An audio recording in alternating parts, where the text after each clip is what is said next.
Joshua Zirkzee, for me, was always the most interesting signing Manchester United made this summer. And I think his performance against Crystal Palace has really shown United fans what he can bring to the team and why he actually is a genuine game changer. Because United's game changed, and he was crucial to that. I'm going to explain, show you some stills from the game, and just speak about Zirkzee overall. Because I think he played really well. And United were a different team without him on the pitch. Let me know what you think in the comments.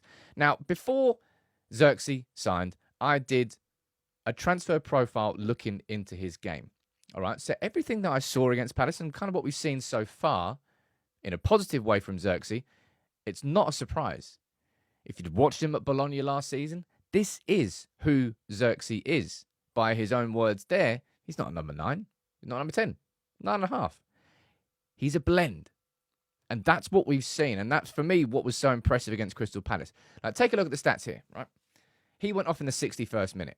So the stats there are before and after Zirkzee was on the pitch. You can see how much better United were with the expected threat, the expected goal threat. Possession was very similar, but the threat disappeared after Zirkzee went off. All right? And we can see here the passes into the final third. So many, by comparison of so few, after Zirkzee went off. And it was because of his link-up play. Now, Man United's problem right now is scoring goals. And Zirkzee on his own isn't going to be the solution to that problem. But let me quickly show you a few slides here, all right? Little quick presentation on Zirkzee's performance overall against Crystal Palace and just some key moments from it, right? In terms of the creativity, obviously the main one that everyone's going to be speaking about was this pass here to Garnacho.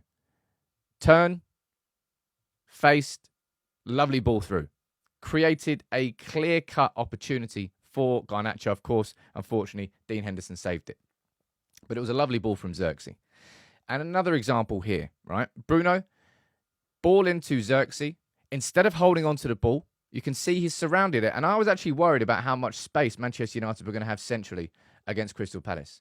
I really didn't think they were going to have that many. So 1, 2, 3, 4, well, technically in the middle of 6 players. First time ball back to Bruno. And that was where the outside of the boot where Bruno missed.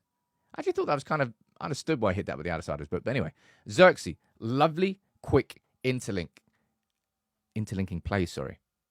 And that is something that we, in my opinion, need more of. And that's what makes him kind of unique in that sense. Because Bruno is somebody who will love to speed that game up. He's fast on the transition. When it works with Bruno, it does work brilliantly. But Zirkzee offers something completely different. All right? And that's where we look at these examples here. With his back to goal, creating chances as well. Mainu into Zirkzee, again surrounded by 4 players. Ball to Bruno. Ball again to Bruno. Keeping the ball moving. Another example here. Eriksen. And look how deep Zirkzee drops. A little knockoff to Mainu. Turns. The move continues. What he brings is something that I don't think Bruno can offer in that role. I don't think that's actually how you get the best out of Rasmus Højlund. And unfortunately, this is kind of why you're not really going to get Zirkzee in and around the 6-yard box too often. When he scores, it's going to be him arriving towards the edge of the box. A late arrival, a bit like Scott McTominay. But compare what we're seeing there from Zirkzee to what McTominay could do on the ball, and that's just something that was not part of McTominay's game. Now let's take a quick look here at some intelligence and some movements and some runs from Zirkzee as well. This one in particular stands out for me, okay? You can see Eriksen's on the ball deep here. You can see Mainu is over there, and he's going to be making that run in behind. And Bruno Fernandes spots that run too and makes the same run. Zirkzee is here. Now, if that was Rasmus Højlund, he would also make the same run. But instead, Zirkzee thinks completely differently. Bruno and Mainu looking for the ball over the top from Eriksen, but Eriksen spots how much space there is there and gets the ball to Zirkzee's feet. And now from this position, you're far more likely to be able to get that ball in behind than you are from that position. 6-7 yards into your own half. And you can bring the ball forward. And that's just the sort of smart play that Zirkzee has. And how he thinks differently to Bruno, to Højlund, to Garnacho, to Rashford, to Ahmad. Maybe not Ahmad. Ahmad would kind of drop deep a little bit. But that's how we get the most out of him. And in my opinion, he is a game changer. And I think what's going to be really interesting now is to see what United do next, because I've written down a few things, right? In my opinion, to get the most out of Joshua Zirkzee, United are going to have our wingers scoring more, because Zirkzee will be able to enable them, and that's what he's mainly going to be, an enabler. And Zirkzee's performance against Crystal Palace enabled us to have, in my opinion, the best build-up play that we had from back to front in a long time under Erik ten Hag, consistently creating moves through patterns and build-up, and Zirkzee was key to all of that. Now, our wingers are going to have to score, because Zirkzee will end up dropping deep a lot to enable that to happen. So they've got to score. And on top of that, if not, get the cutbacks to the edge of the box, where Zirkzee, a lot of the time, is going to be arriving. Having enabled the beginning of the move, he can be on the end of the move, but it won't be him flying towards the front post and getting a nick on it. That's something that's going to be more like Rasmus Højlund. It'll be interesting to see whether we can see Zirkzee and Højlund together, as I've written there. Now, I do think it poses a question about what happens with Bruno, because if we're looking at our central two midfielders, you're looking at Mainu and you're looking at Ugarte. That's going to be your first choice. Right now, with the system we're playing, we've got Bruno playing just in front of those two.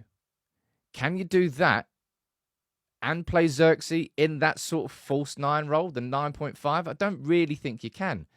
You would have to play him as the number 9, and then you kind of take away those aspects that we saw in the game against Crystal Palace that enabled us to just be so dominant in those first 60 minutes. So I don't know exactly how... I suppose this kind of happens when you make new signings, right? Zirkzee always was a very unique player in his profile. And that Palace game was just the perfect example of what he can bring. Now, of course, we didn't win the game. It was frustrating. Zirkzee has been missing chances himself. I think he's missed 4 big chances in the Premier League so far. No, 3. I think only Garnacho's missed 1 more. But what he can bring is enabling United to play differently. Instead of it being that rapid transition, 30-yard ball over the top, and sometimes that works and creates opportunities, it's creating chances through repeated patterns. Something that we've been wanting to see. Development-wise, Zirkzee enables this attack to attack in a way that they hadn't before. Again, you might say, Sam, it's really stupid for you to do a video like this, considering we haven't been scoring goals this season. We have been creating chances. 17 chances, in fact. And Zirkzee, in my opinion, is a key component to that. And I think his influence will only grow as the season goes on. You can let me know what you think in the comments, but I was really excited by the signing of Zirkzee. And what I saw against Palace was exactly why.